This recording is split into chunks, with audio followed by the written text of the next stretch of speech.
વિશ્વ હિન્દુ પરિષદ અમરેલી દ્વારા વિરાટનગર ખાતે રામોત્સવ યોજાયો।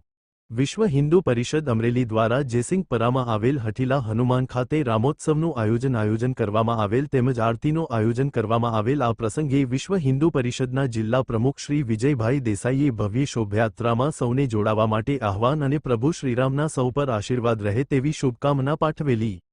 વિશ્વ હિન્દુ પરિષદના જિલ્લા મંત્રી હિતેશભાઈ મહેતાએ ભગવાન શ્રી રામનું જીવન એ આપણા સૌ માટે આદર્શરૂપ છે, સામાજિક સમરસતાનું ઉત્તમ પ્રેરણા આપનારી ભગવાન રામની જીવન લીલા છે તેમ જણાવે છે। આ પ્રસંગે વિશ્વ હિન્દુ પરિષદના જિલ્લા અધ્યક્ષ વિજયભાઈ દેસાઈ, જિલ્લા મંત્રી હિતેશભાઈ મહેતા, જિલ્લા સહમંત્રી પ્રકાશભાઈ શુક્લા, નગર અધ્યક્ષ ભાવેશભાઈ કાબરિયા, પૂર્વ નગર અધ્યક્ષ પ્રતાપસિંહ રાઠોડ, બજરંગના જિલ્લા સહ સંયોજક કરણભાઈ વાજા, નગરના પૂર્વ મંત્રી સંજયભાઈ પંડ્યા ઉપસ્થિત રહેલ સર્વે ભગવાન શ્રીરામનું પૂજન અને આરતીનો લહાવો લીધો હતો।